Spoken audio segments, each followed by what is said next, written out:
Rajkot Ahmedabad highway પર જ્યાં 52 toll નાકું ઘણા સમયથી ચાલતું હોય અને એવું જાણવા મળે છે કે 2003માં ચાલુ થયું હોય અને 2023માં આ લોકોને કરાર પૂરો થયો હોય તોય પણ આ ટોલ નાકું ઘણા સમયથી ચાલુ હોય છે. અને હું અહીંયા રાતના 12 વાગ્યા પછી અને સવારમાં વહેલી 10 વાગ્યા સુધી લાંબી લાઈનો જોવા મળે છે. શું અધિકારીઓને આ લાંબી લાઈનો જોવા દેખાતી નહીં હોય? ટોલ નાકાના અધિકારીઓને ખાલી ટોલના રૂપિયા ઉઘરાવવા સિવાય આ લોકોને કાંઈ દેખાતું નથી.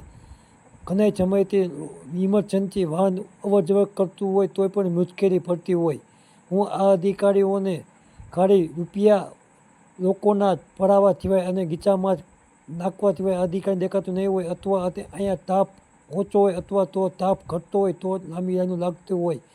2003માં ટોલ નાકું ચાલુ થયું અને 2023નો કરાર હોય પૂરું થયું હોય તોય પણ આ ટોલ નાકું ચાલુ રાખવામાં આવે છે.